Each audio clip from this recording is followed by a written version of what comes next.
Overshadowed this week has been the long-awaited Ghislaine Maxwell trial. Just ahead of it, media mustered up a hysteria over a new variant. Omicron.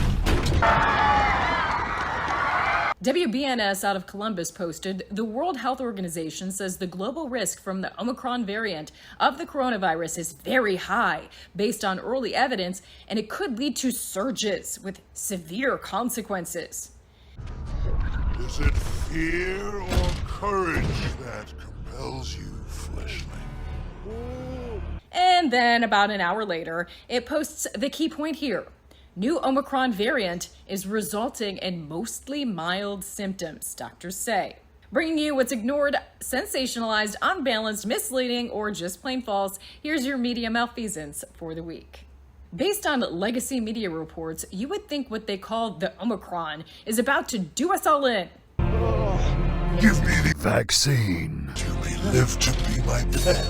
So how about a reality check from the doctor who first became aware of the variant? What we are seeing clinically in South Africa, and remember I'm at the epicenter, that's where I'm practicing, is extremely mild. For us, that's mild cases. We haven't admitted anyone. I spoke to other colleagues of mine, the same picture. So if the symptoms are so mild, could Omicron be the cure? If people contract the even less lethal variant, perhaps they'll develop the more effective natural immunity. You risked your life to protect the ivermectin. Also missing from the mainstream, the fact it was discovered in fully vaxxed individuals and was also seen in Australia, where you have to be fully vaxxed to travel in or out. As for the Ghislaine Maxwell trial, despite limited coverage, here's what MSM failed to highlight. The presiding judge is Allison Nathan, nominated to the U.S. Court of Appeals just before by Schumer and Biden. Judge Nathan granting Ghislaine Maxwell's request to redact and hide sensational and impure information from the public during the trial. A Ghislaine Maxwell prosecutor is Maureen Comey, James Comey's daughter. Draw your own conclusions. WTOL in Toledo describes it as follows.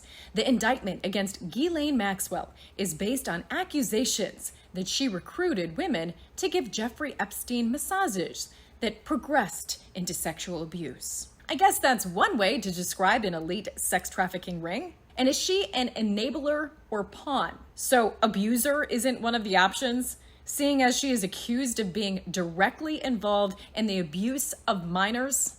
Enabler or pawn both seem to paint her as a victim rather than a predator. And oh, look who it is.